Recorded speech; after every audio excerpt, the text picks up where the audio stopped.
Hello friends, ഇതേ ഞങ്ങൾ നട്ട പയറിൻ്റെ വിളവെടുപ്പാണ്.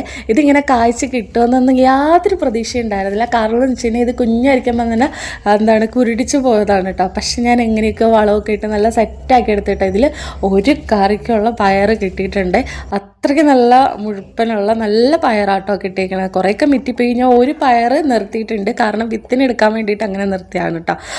അപ്പോൾ അതിൽ മിറ്റിയ പയർ നമ്മൾ കളഞ്ഞിട്ടൊന്നുമില്ല, അതിൻ്റെ ആ കുരു മാത്രമല്ല അല്ലി ഇതാ മാറ്റിയിട്ട് കുരു മാത്രം ഇളക്കി എടുത്തിട്ടുണ്ട് കേട്ടോ. വിഴുക്കുവരട്ടണയിൽ ഇടാൻ വേണ്ടിയിട്ട് ഭയങ്കര ടേസ്റ്റ് ആയിരിക്കും അങ്ങനെ എടുക്കണം. ഇടയ്ക്ക് ഇങ്ങനെ പയറും കടിച്ച് അതും കഴിക്കാൻ വേണ്ടിയിട്ട് കേട്ടോ. അപ്പോൾ നമുക്ക് കറിക്ക് ഉണ്ടാക്കിയാലോ. അതിന് ഇതേ ഒരു ചട്ടിയിലേക്ക് ആവശ്യത്തിനുള്ള എണ്ണ ഒഴിച്ച് എണ്ണ ചൂടായിട്ട് വരുമ്പോഴത്തേക്ക് ഇതേ നമ്മൾ കടുക് പൊട്ടിക്കുന്നുണ്ട് കേട്ടോ. പിന്നെ വെളുത്തുള്ളി, ഒരു 3 വെളുത്തുള്ളി ചതച്ചതാണ്. പിന്നെ ഇതേ കറിവേപ്പില ഇട്ട് കൊടുക്കുന്നുണ്ട്. അതേപോലെ തന്നെ സവാള നീളത്തിലരിഞ്ഞത്.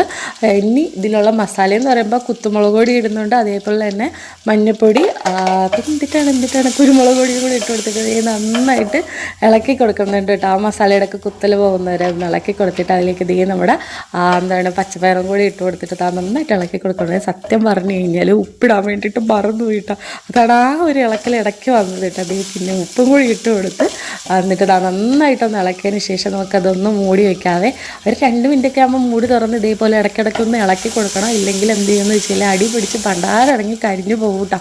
പിന്നെ പയർ കിട്ടിയില്ല എടുത്തില്ല എന്നൊന്നും പറയുന്നത് കേട്ടോ. അപ്പോൾ ഇതേപോലെ ഇടയ്ക്ക് മൂടി അടച്ചു വെക്കുക, തുറക്കുക, ഇളക്കുക, പിന്നെ അടച്ചു വെക്കുക, തുറക്കുക, ഇളക്കുക. അങ്ങനെ ഒരു കുറച്ച് നമ്മൾ വേവ് വരണ ഒരു സമയം അറിയാമല്ലോ. ആ ഒരു സമയം ആകുമ്പോഴത്തേക്ക് നമ്മുടെ 2 താറാമുട്ടയാട്ടോ ഇട്ട് കൊടുക്കണം. കോഴിമുട്ടയായാലും മതി, ഇവിടെ താറാമുട്ടയായിരുന്നു ഉണ്ടായിരുന്നത്. അപ്പോൾ അതേ താറാമുട്ടയും കൂടി ഇട്ട് കൊടുത്തിട്ട് നന്നായിട്ട് ചിക്കി പൊരിച്ചെടുത്തിട്ടുണ്ട് കേട്ടോ. സംഭവം ഇത്രയേ ഉള്ളൂ പൊളി സാലഡ്. അപ്പോൾ ഇന്നത്തെ വിശേഷത്തിൽ കേട്ടോ. ബൈ.